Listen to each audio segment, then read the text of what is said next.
So, hi mga madi, good morning mga madi. Get ready with me, char. Mag-tutorial ako ng pangkilay mga madi. Paano magkilay sa kilay.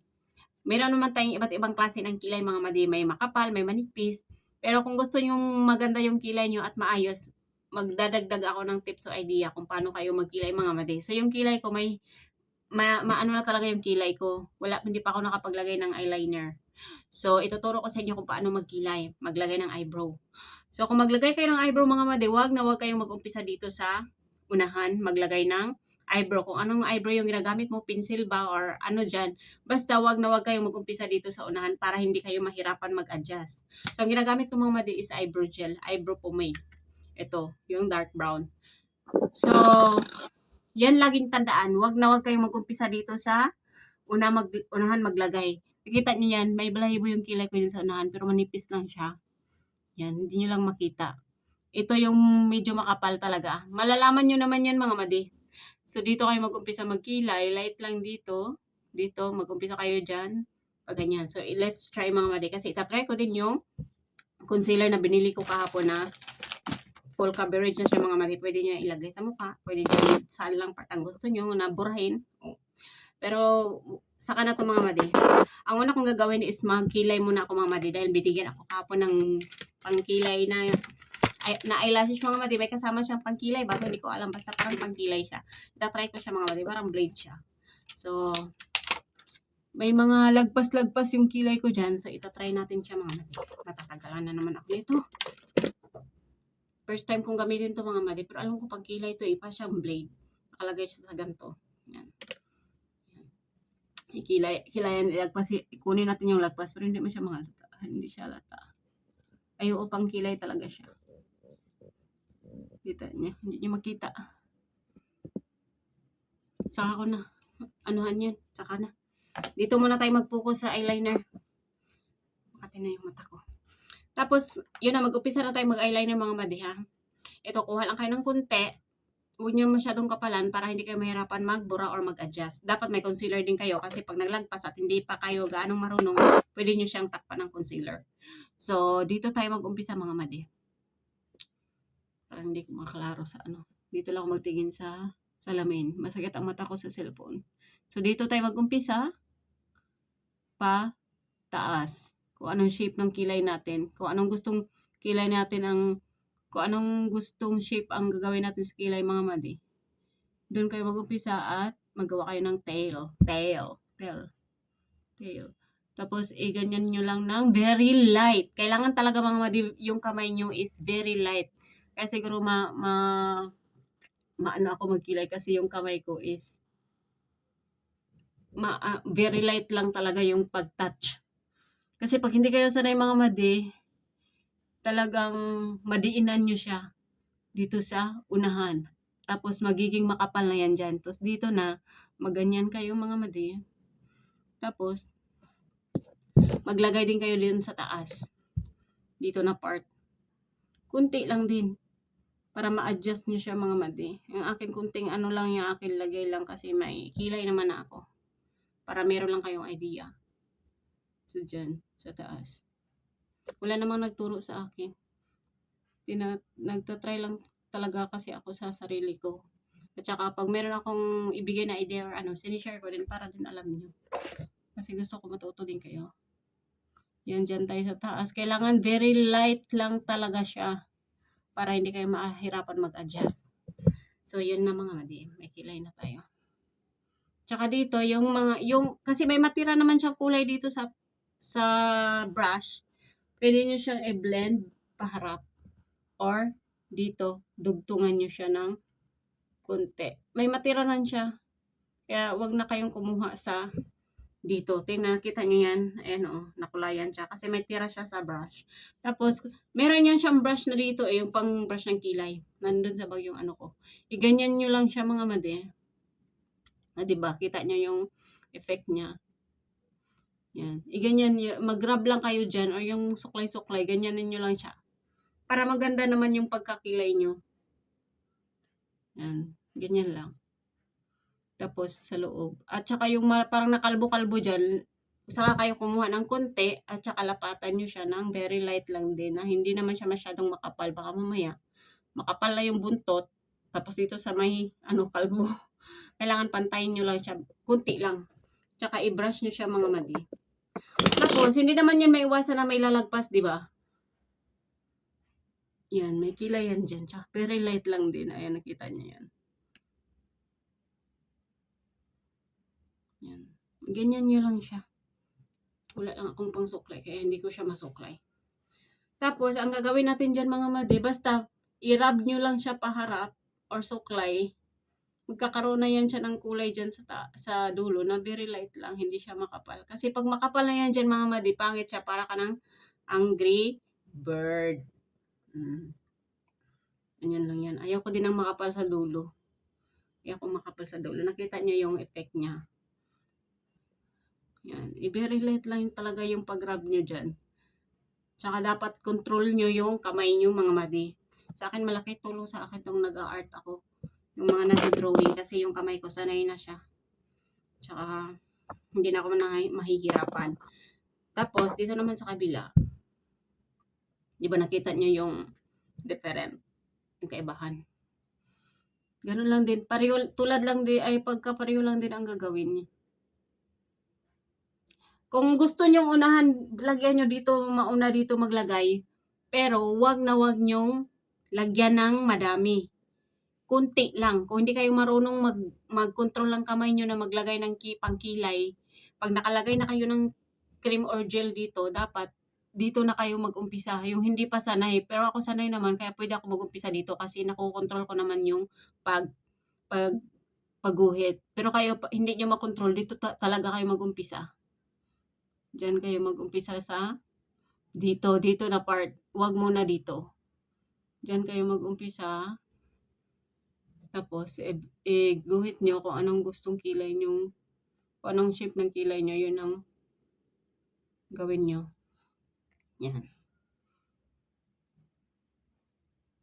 Kailangan talaga mga madi, i-control nyo yung kamay nyo. Kasi pag nagkamali kayo sa kilay mga madi, maaari kayong magkamali ng shape ng kilay.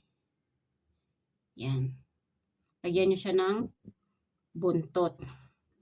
Tapos mga madi, pag hindi nyo pa na-achieve yung gusto nyong kilay, kuha lang kayo ng paunti-unti. Huwag kapal, huwag madamihan, huwag makapal. Para hindi kayo mahirapan mag-adjust. Kasi pag wala kayong concealer, mahirapan kayong mag-adjust. So, ang gagawin natin dito mga madi, kasi hindi tayo naglagay dito sa dulo, wag na tayong kumuha.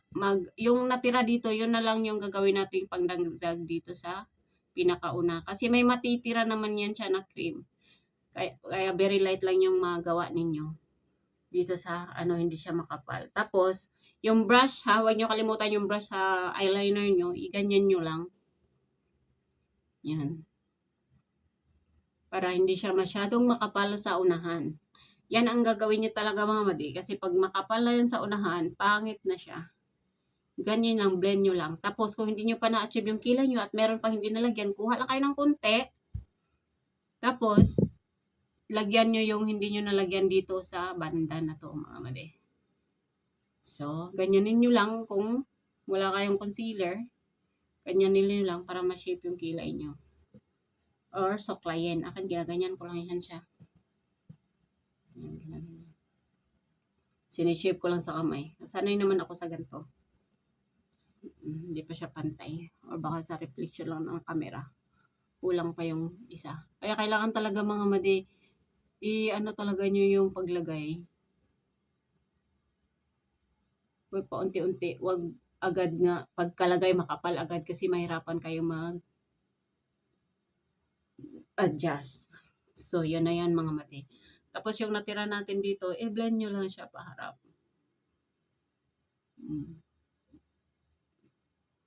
Blend nyo lang siya paharap. So, diba, hindi na siya makapal sa unahan. Yan.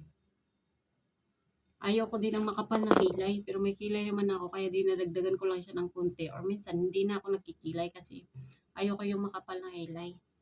Gusto ko yung simple lang. Nakita nyo yan mga madi. Hindi siya masyadong kita sa camera.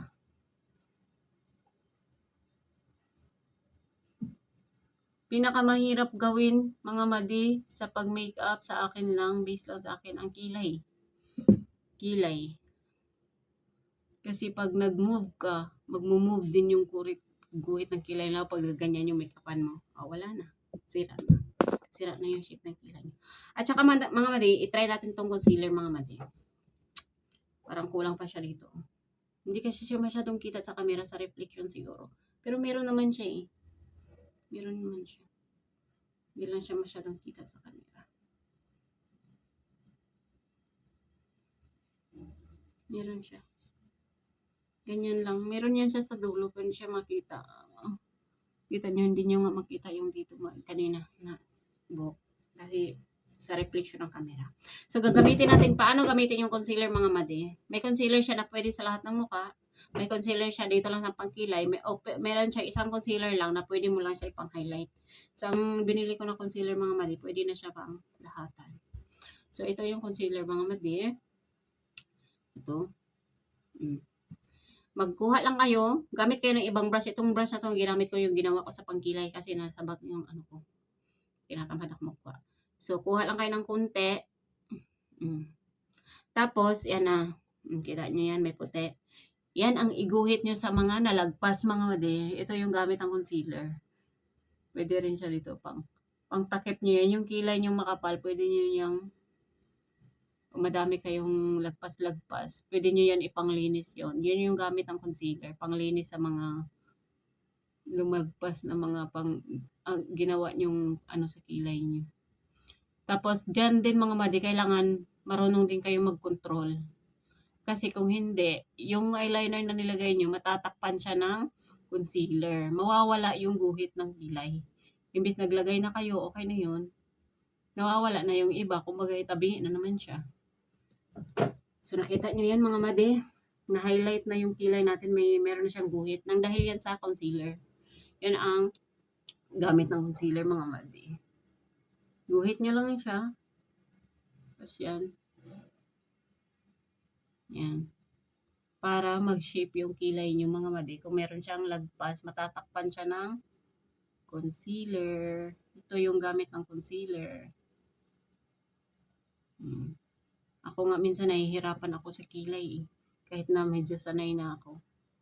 Pero kailangan pa rin natin mag-ingat dyan sa part na yan mga madi. Kasi attractive yung kilay sa mukha natin. Pag wala tayong kilay, mukha tayong di ba, Lord of the Rings. Tapos, kuha na naman kayo ng konti. Dito na naman sa taas mga madi. Yan, ganyan nyo. Hayaan nyo siyang maputi kasi mabiblend naman siya mamaya. Tapos, i-ano nyo yun sa kilay nyo. I-guhit. So, nakita nyo, nag-shape na siya. Pero pag wala kayong concealer, okay lang yan. Basta ayusin nyo na lang yung pagkalagay. Kasi ito, madalas talaga sa pag-makeup, meron talaga kayong concealer. Pero hindi naman kayo nag-makeup or okay lang sa inyo na okay lang naman walang concealer. Pero sa pag-makeup kasi, hindi pwedeng wala kang concealer mga mandi kasi hindi maiwasan, hindi ka magkamali sa pagkilay. Kaya dapat talaga meron kang ganito. So, nakita nyo yan, nag-shape na yung kilay. Nang dahil yan sa concealer mga mandi. Kanina na medyo may lumagpas, hindi naman yan maiwasan.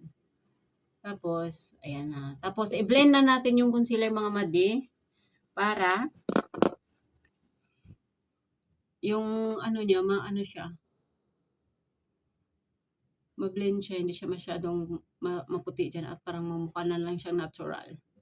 Kaya natin siya dito, i-blend pababa. Hindi ako masanay talaga sa Gusto ko rin yung kamay. Para mabilis siya ba? Yan, ganyan nyo lang siya. Yan, tingnan nyo. Hindi na siya halata, di ba? Tsaka parang nagkaroon kayo ng automatic na foundation. Yan. Yan, ganyan nyo siya. Di ba? Yung kaibahan ng may concealer at wala, nakita nyo. Tsaka kailangan, yung style ng kilay nyo, kayo nang bahala kung anong style yung gagawin nyo. Pwede naman sponge ang gamitin nyo pang ganyan, pero ako mas gusto ko yung sa kamay kasi nakokontrol ko siya. Ang ganda ng concealer na nabili ko kahapon mga mati. Talagang siya.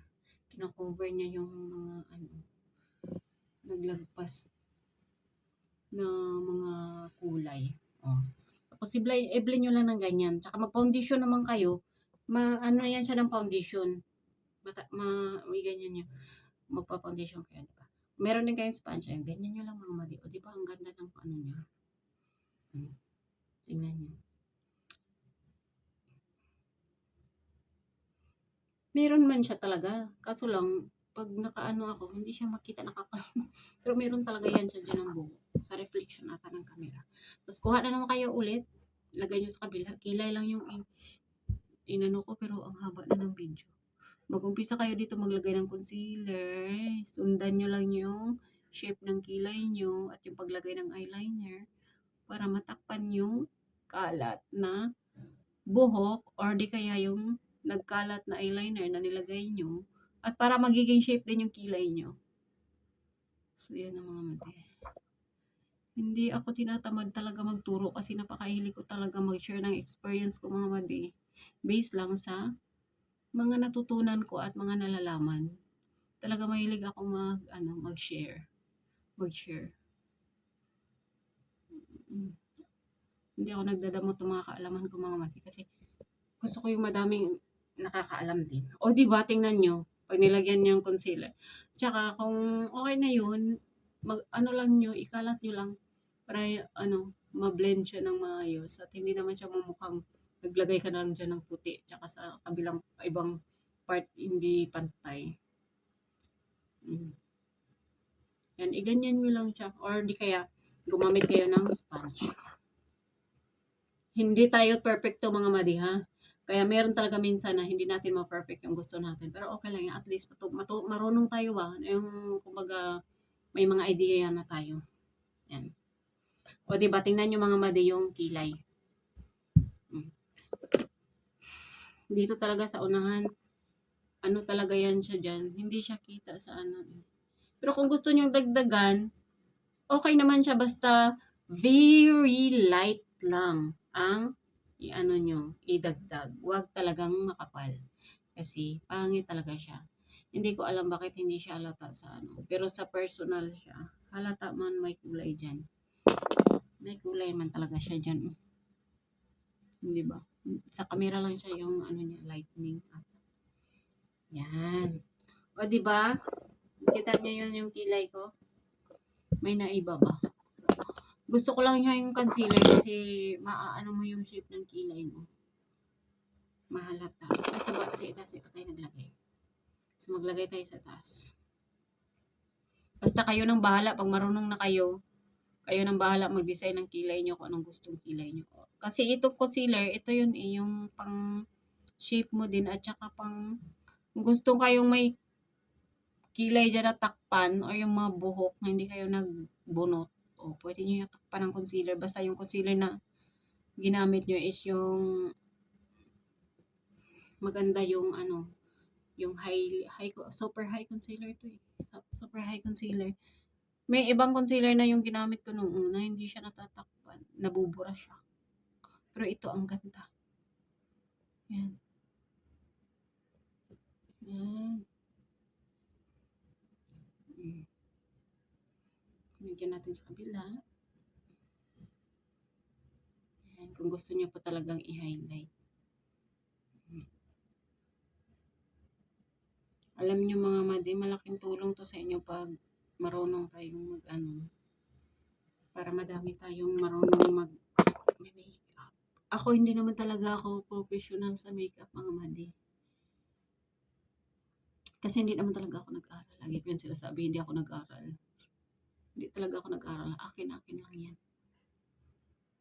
Lahat ng ginagawa ko, hindi ko yan pinag-aralan. Akin lang yan. Pati yung pag-painting, paggawa ng portrait, hindi ako tinuruan yan. Ako lang. Di ba? Yun na yun mga madi. So, yun lang ang tutorial natin ngayon sa kilay mga madi. So, yun lang gagawin nyo mga madi. Gusto ko pa sana magturo para maglagay ng ganito. Pero, saka na lang.